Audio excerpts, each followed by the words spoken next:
Hey, it's Tony Brueski, and this is our week in review over the weekend, taking a look back at some of the most compelling conversations and stories that we've covered for you of the last week. Brand new episodes back Monday morning, bright and early, 5 a.m. here on the podcast. This is the Hidden Killers podcast with Tony Brueski. Featuring author, psychologist, and daily contributor, Siobhan Scott. Mr. Heuermann's adult children, they've not spoken to him in almost 2 months since the arrest. The attorneys say that it was too soon to say if they plan to maintain a relationship with him in the future, and that's extremely understandable. I guess my question to you would be, how often do family members stand by, or maybe not even just stand by, but maintain some type of relationship with the person that was a loved one for such a long period of time, was a father figure, was a husband? Because obviously Heuermann wasn't a serial killer to these people. If he was, then that would be the shock of a lifetime. But it appears that he was dad and that he was a husband.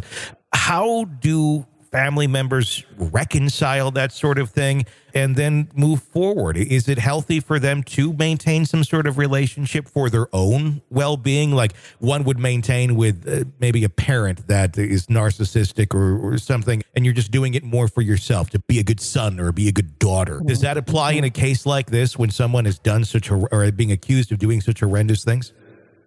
I think most of the time in these really horrendous cases, I think the family members do a complete cutoff just for their own emotional survival. Now, it's really rough to try to reconcile the person that I thought was my loving father, or at least my father to some degree, whether I don't know how loving these guys always are.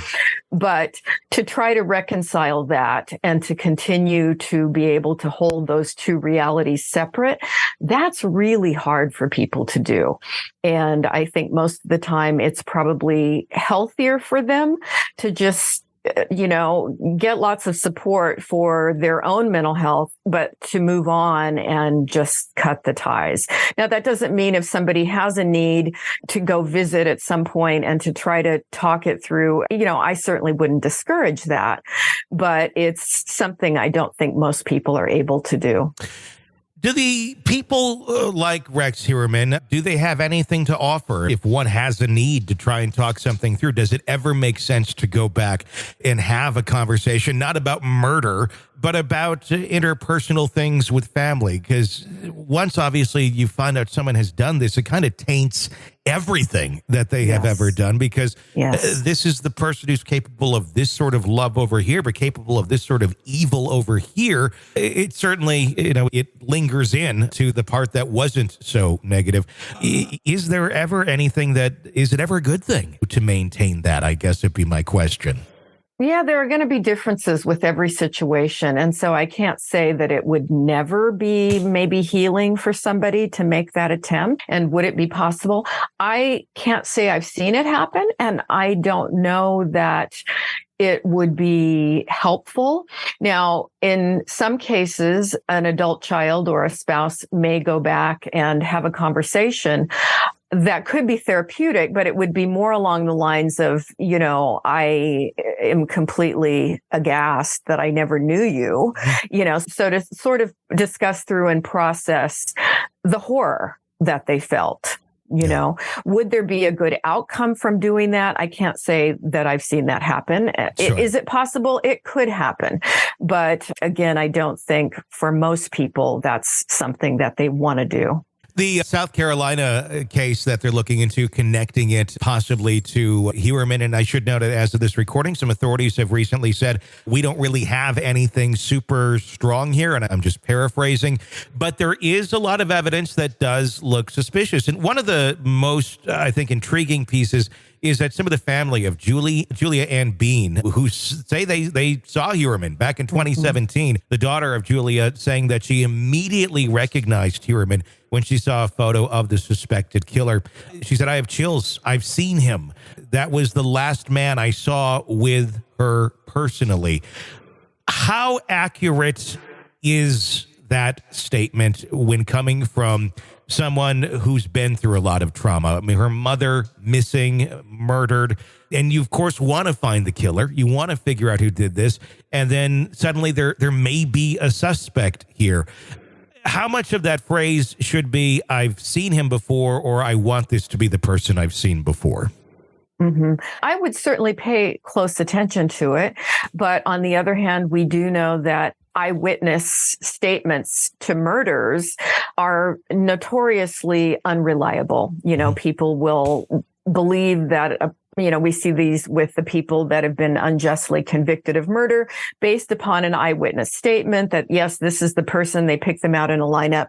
And it turns out 20 years later, after the person has been incarcerated, DNA evidence comes out and it's like, oh, this wasn't the person. And then they find that the person was someone else who looks similarly.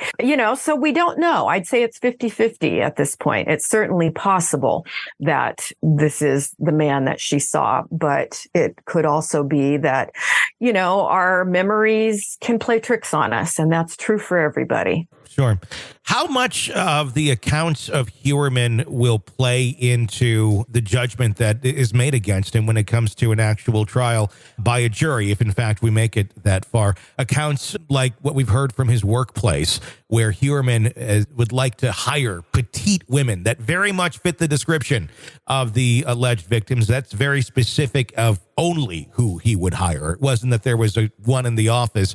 That was who he would hire. And is talking about going bear hunting and enjoying lying in wait, almost trying to gross out or get a shock into his employees, where he apparently more than once would gleefully describe the process of dressing the game, meaning, taking the animal apart and delighting in grossing out the employees.